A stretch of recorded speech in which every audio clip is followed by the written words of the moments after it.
Shalom jemaat yang dikasih Tuhan, kita akan memulai ibadah kita pada malam hari ini. Mari sama-sama saya ajak kita untuk berdoa. Bapa dalam surga, terima kasih Tuhan buat perkenanan Tuhan atas kami, sehingga kami Tuhan boleh dapat beribadah pada malam hari ini Tuhan.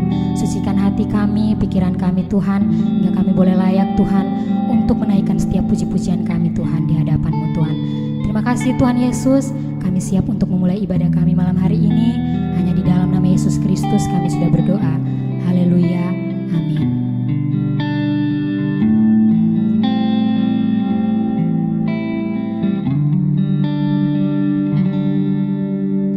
Seperti rusa rindu sungaimu, jiwaku rindu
segalanya bagiku. Haleluya. Oh, haleluya. Haleluya. Yesus, Kau segalanya bagi kami. Haleluya. Yesus, kami bersyukur. Haleluya. Oh Yesus, kami bersyukur Tuhan. Haleluya.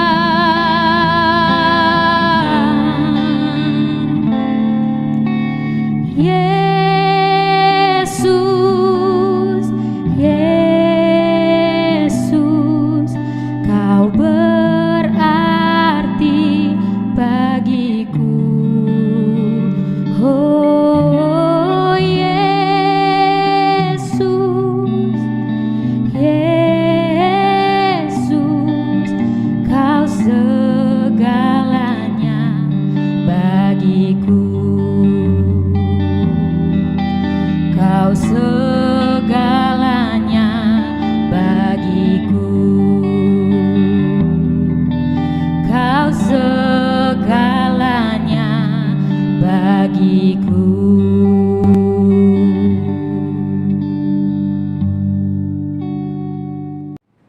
Salam saudara yang kasih Tuhan, mari kita bersama-sama berdoa terlebih dahulu sebelum kita mendengarkan firman Tuhan.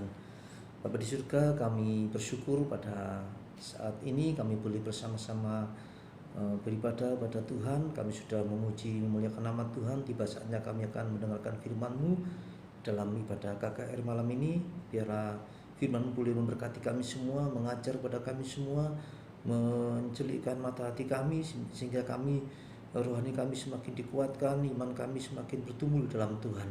Terima kasih, berkati hamba-Mu, berkati kami semua yang mendengarkan, dan hanya di dalam nama Tuhan Yesus kami sambut firman Tuhan. Amin. Puji nama Tuhan. Bapak yang kasih Tuhan, kita akan belajar firman Tuhan. Kita akan membuka Alkitab kita yang terdapat di dalam Mazmur pasal yang ke-67 ayat 1 sampai yang ke-8.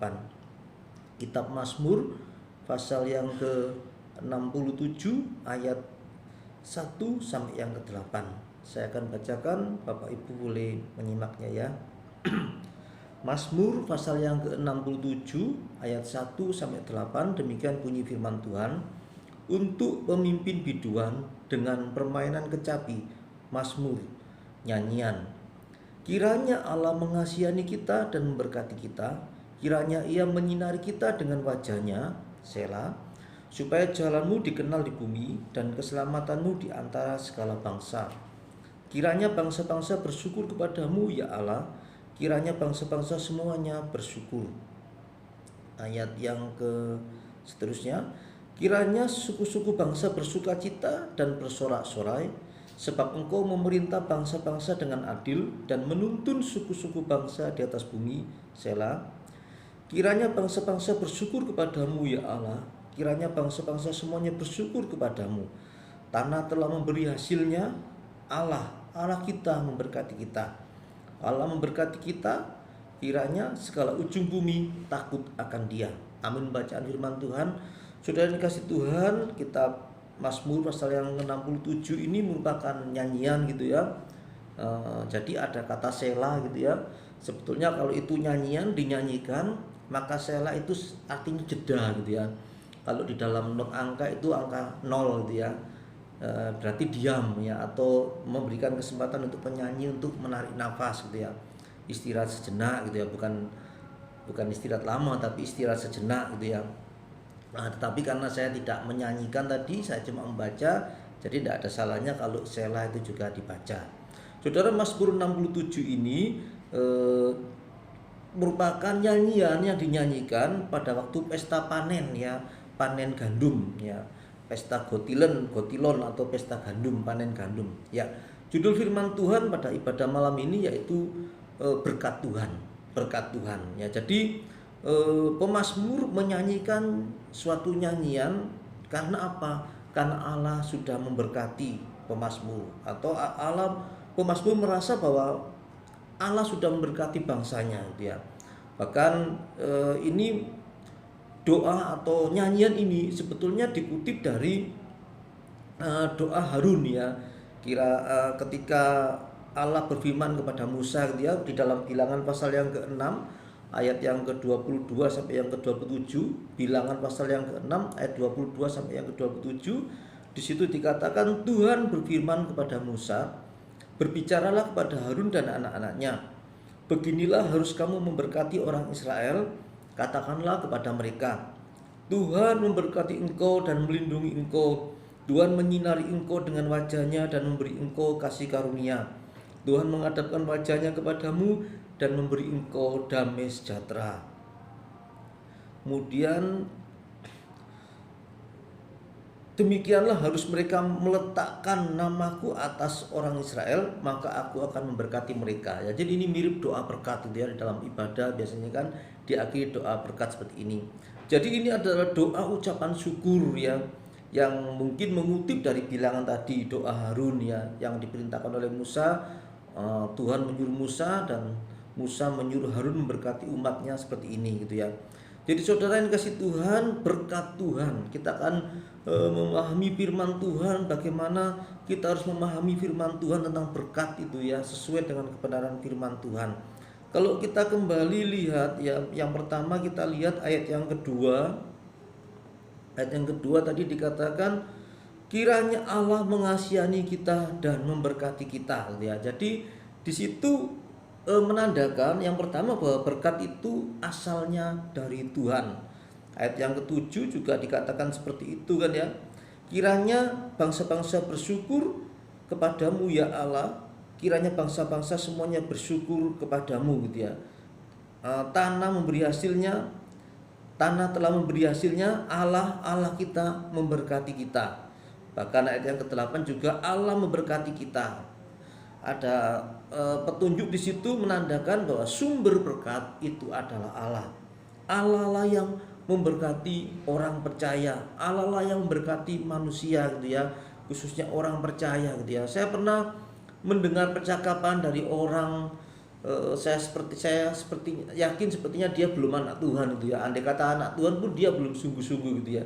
Dia mengatakan tentang kepercayaan terhadap Gunung Kawi ya. Saya belum tahu persis Gunung Kawi itu seperti apa ritualnya, tapi orang tersebut itu tetangga waktu itu masih gitu ya, bagi saya tetangga saya gitu ya. Dia mengatakan bahwa percaya nggak percaya, ternyata dengan ke Gunung Kawi orang itu diberkati, orang itu bisa bukan berkat sebetulnya, orang itu bisa dapat uang banyak gitu ya, pokoknya dapat keuntungan seperti gitu ya, dapat hoki atau apa gitu ya. Tapi saudara, kita harus ingat firman Tuhan kembali gitu ya, bahwa sebetulnya yang memberkati itu Tuhan Allah, bukan dewa-dewa atau berhala-berhala Gunung Kawi dan lain sebagainya tadi ya. Saudara, saya pernah juga menyaksikan orang lain ya, orang itu dicurigai gitu ya, punya pesugihan, memang kaya gitu ya, tapi setahu saya, sepengamatan saya, orang itu atau keluarga orang itu tidak ada sukacita, tidak ada damai gitu ya. Rasanya kehidupannya kok kelihatannya kok murung gitu ya. Bahkan dengar-dengar ada salah satu anaknya gitu ya yang sakit dan dicurigai jadi tumbal katanya gitu ya. Jadi saudara, andai kata benar Gunung Kawi itu bisa memberkati ya, dalam tanda petik memberkati gitu, tapi itu pasti sia-sia atau pasti sementara atau pasti itu ada korbannya, ada tumbalnya gitu ya. Jadi saudara, yang paling tepat, yang paling benar, kita harus mengharapkan berkat dari siapa? Dari Tuhan, dari Allah gitu ya.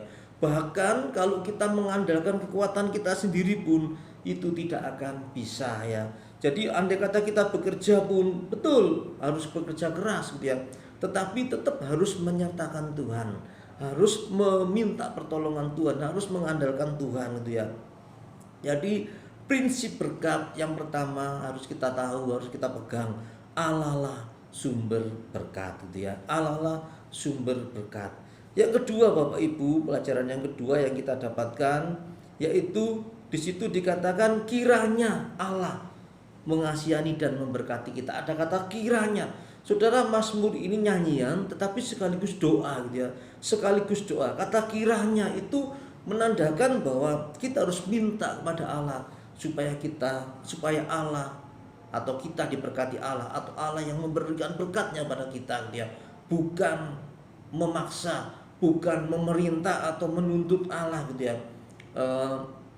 Seringkali mungkin kita mendengar pendeta seakan-akan berdoa, Tuhan berkati dia, tapi nadanya itu seakan-akan memerintah Tuhan. Nah itu tentu saja tidak cocok gitu ya.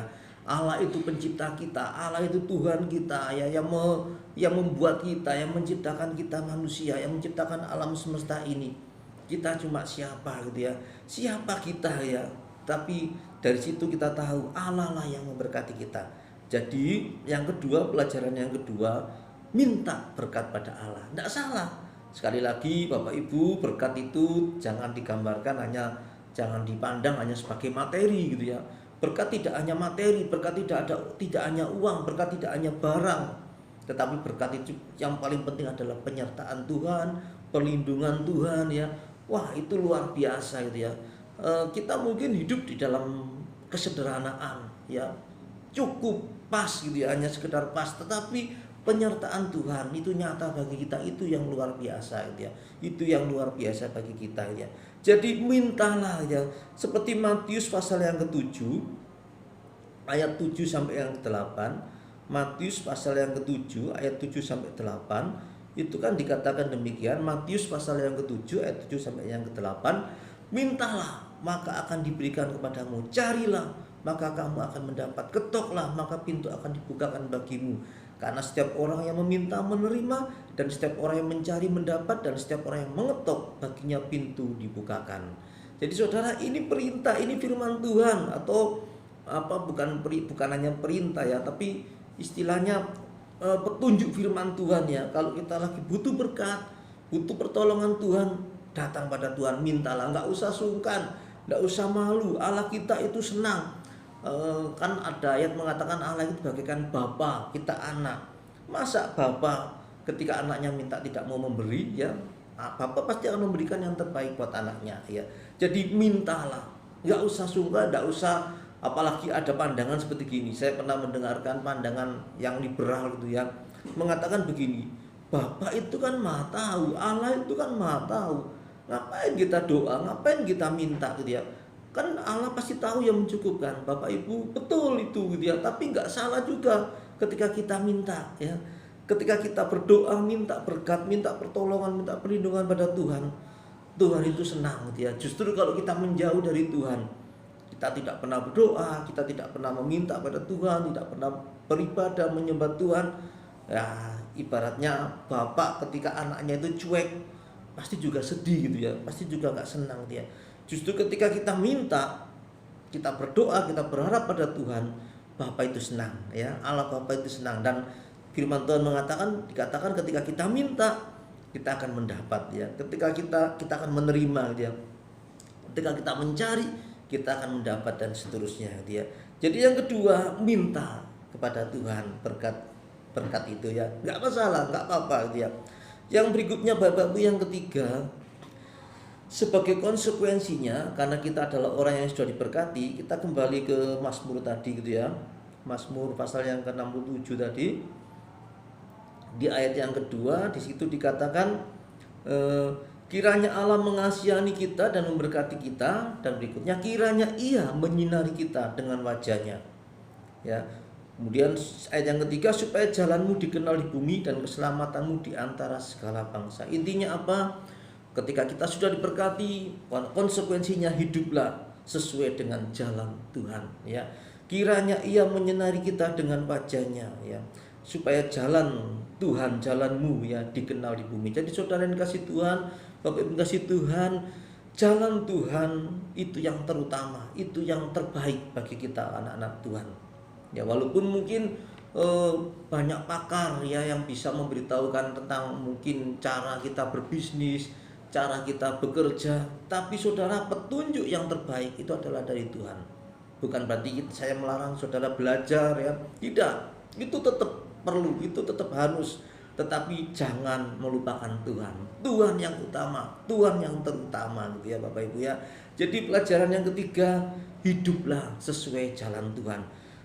Kiranya Ia menyinari kita dengan wajahnya. Saudara, ini menunjukkan ketika Allah menyatakan wajahnya, itu berarti Allah berkenan kepada anaknya. Jadi Allah berkenan kepada kita anak-anak Tuhan. Ketika hidup kita dalam keadaan berdosa, kan kita lihat kan bangsa Israel contohnya, ketika mereka takut berjumpa dengan Allah. Kenapa? Karena mereka merasa berdosa, mereka merasa tidak layak gitu ya. Jangan seperti itu ya, jangan seperti itu. Jangan sampai kita hidup dalam dosa, ada dosa dalam diri kita sehingga kita takut berjumpa dengan Tuhan ya. Tapi seharusnya ketika hidup kita benar di hadapan Tuhan, maka Allah menyinari wajahnya, menyinari kita dengan wajahnya. Allah mau berjumpa dengan kita, Allah mau melingkup kita dengan hadiratnya. Nah, itu yang luar biasa. Dan di situ dikatakan juga supaya jalan Tuhan itu dikenal di seluruh bumi. Jadi saudara, sebagai konsekuensinya bahwa kita sudah diberkati Tuhan, hiduplah sesuai dengan jalan Tuhan ya. Yang berikutnya Bapak Ibu, yang berikutnya gitu ya, kita harus bersyukur. Ya, ini nggak boleh dilupakan ya. Ayat yang keempat, kiranya bangsa-bangsa bersyukur kepadamu ya Allah. Kiranya bangsa-bangsa semuanya bersyukur kepadamu ya. Jadi Bapak Ibu dikasih Tuhan, walaupun ini ungkapan nyanyian dari pemazmur, tapi pemazmur juga menyatakan bahwa bangsa-bangsa dia itu kiranya juga bersyukur. Jadi Allah itu berkenan kepada semua bangsa, bukan hanya bangsa Israel aja. Jadi bangsa Israel itu hanya istilahnya umat pilihan, tetapi tujuan keselamatan, tujuan berkat Tuhan itu adalah untuk semua bangsa. Ya, termasuk kita ya, orang Indonesia, kita anak Tuhan, bukan keturunan Israel ya, bukan umat Allah, umat pilihan Allah, tetapi kita sekarang menjadi umat pilihan Allah ya. Jadi menjadi anak-anak Tuhan juga. Jadi saudara, jangan lupa mengucap syukur. Artinya mengucap syukur itu apa? Ya, menyenangkan hati Tuhan dia. Kiranya ayat yang berikutnya ya, kiranya suku-suku bangsa bersukacita dan bersorak-sorak, sebab Engkau memerintah bangsa-bangsa dengan adil dan menuntun suku-suku bangsa di atas bumi. Kiranya bangsa-bangsa bersyukur kepadamu ya Allah. Kiranya bangsa-bangsa semuanya bersyukur kepadamu. Sekali lagi, mengucap syukur itu menyenangkan hati Tuhan. Saudara, walaupun Tuhan itu tidak gila hormat ya, Tuhan itu tidak butuh hormat kita, pujian kita, penyembahan kita, tetapi ketika kita memuji Tuhan, mengucap syukur pada Tuhan, itu menyenangkan hati Tuhan. Itu bagaikan kurban ya, kurban bakaran, kurban persembahan gitu ya, kurban sembelian. Jadi kita hidup di zaman perjanjian baru, kita tidak perlu lagi mempersembahkan kurban-kurban bakaran itu ya. Kenapa? Karena kita tahu hukum Taurat itu sudah digenapi ya, sudah disempurnakan oleh kurban Kristus. Tetapi bagi kita tetap perlu untuk apa? Memuji Tuhan, menyembah Tuhan, itu sebagai ganti kurban-kurban tadi dia, berbagai macam kurban-kurban tadi dia. Kita ucapkan syukur kita dengan beribadah, dengan berdoa, dengan menyenangkan hati Tuhan. Itu yang keempat. Dan yang terakhir, Bapak Ibu, ya kita harus menjadi berkat bagi orang lain. Ayat yang ketiga sampai yang keenam di situ kan dikatakan, supaya jalanmu dikenal di seluruh bumi dan keselamatanmu di antara segala bangsa. Kiranya bangsa-bangsa bersyukur kepadamu ya Allah. Kiranya bangsa-bangsa semuanya bersyukur kepadamu. Kiranya suku-suku bangsa bersukacita dan bersorak-sorai, sebab Engkau memerintah bangsa-bangsa dengan adil dan menuntun suku-suku bangsa di atas bumi. Kiranya bangsa-bangsa bersyukur kepadamu ya Allah. Kiranya bangsa-bangsa semuanya bersyukur kepadamu. Jadi Bapak Ibu, biarlah kita sebagai umat Tuhan ya, sebagai umat Tuhan itu bisa menjadi berkat bagi orang lain. Artinya orang lain juga menerima berkat Tuhan, menerima berkat keselamatan itu, dan orang lain juga bisa bersyukur kepada Tuhan, bisa merasakan berkat Tuhan itu gitu ya. Saudara yang dikasih Tuhan, inilah prinsip berkat ya, sesuai firman Tuhan gitu ya. Saudara, berkat itu ya, misalnya kita diberkati rumah, diberkati mobil, diberkati materi gitu ya. Sekali lagi itu dari Tuhan, titipan dari Tuhan ya. Jadi sebagai sarana bagi kita juga, supaya kita menjadi berkat bagi orang lain, sehingga orang lain bisa merasakan, oh demikianlah anak Tuhan, demikianlah orang Kristen gitu ya. Sehingga orang itu terutama bisa percaya kepada Tuhan Yesus ya, diselamatkan dan bisa mengucap syukur pada Tuhan juga gitu ya. Jadi saudara, prinsip berkat ya, berkat Tuhan ya, harus kita pahami gitu ya. Yang pertama bahwa berkat itu asalnya dari Tuhan ya. Kita tidak boleh merasa oh itu milikku, oh itu karena aku dia. Walaupun andai kata kita punya properti SHM ya, surat hak milik gitu ya, sebagai tanda hak milik ya. Andai kata kita dipanggil Tuhan ya sudah pasti gak akan jadi milik kita lagi, sudah akan pindah nama dan lain sebagainya gitu ya. Jadi tidak ada yang kekal di dunia fana ini gitu ya. Jadi semuanya adalah titipan Tuhan.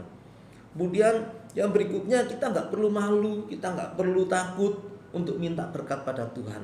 Karena Tuhan itu adalah Bapa kita, Allah kita, yang akan dengan senang hati memberkati kita. Dan sebagai konsekuensinya, atau mungkin bisa juga sebagai syaratnya supaya kita diberkati, bahwa kita harus hidup sesuai dengan jalan Tuhan.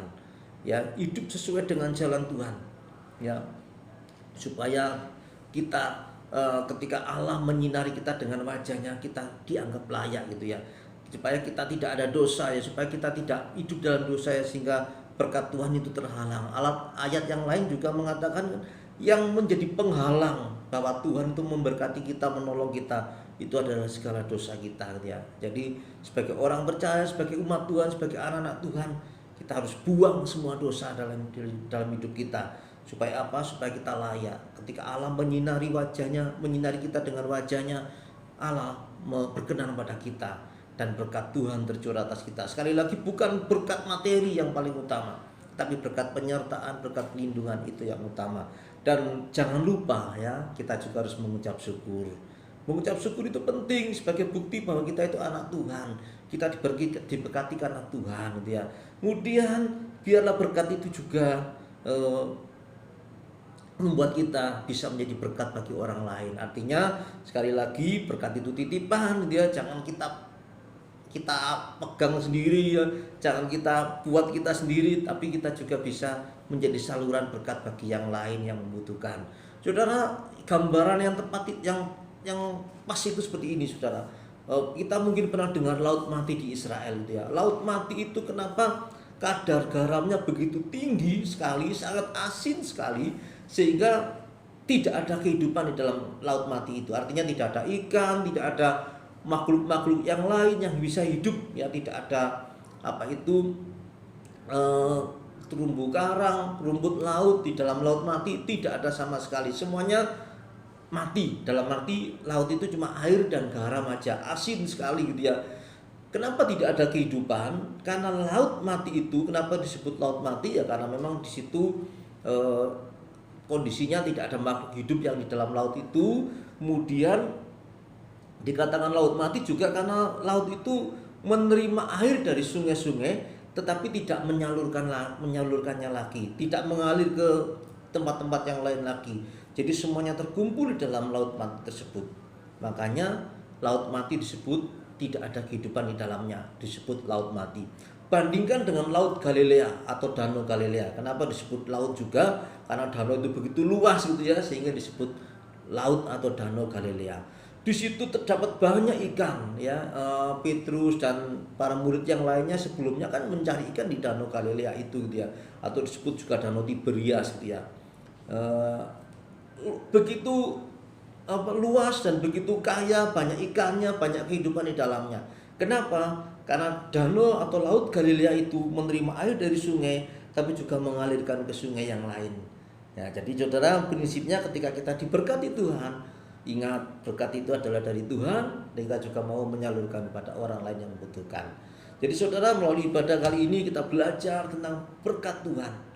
Ya, prinsip berkat Tuhan. Mari kita pahami, kita pegang dalam hidup kita sebagai anak-anak Tuhan, sebagai orang-orang percaya. Kita tahu kebenaran firman ini. Kita pahami, kita lakukan, kita terapkan dalam hidup kita. Jadi saudara, biarlah firman Tuhan ini pulih memberkati kita semua. Amin. Firman Tuhan, kita tundukkan kepala, kita berdoa. Terima kasih Tuhan buat firman-Mu pada malam hari ini, sudah mengajar pada kami, membuka mata hati kami, supaya kami paham tentang kebenaran firman-Mu, tentang berkat Tuhan. Meteraikan firman-Mu dalam pikiran, dalam hati kami. Bukan hanya kami pahami, tapi juga kami lakukan dalam kehidupan kami sehari-hari.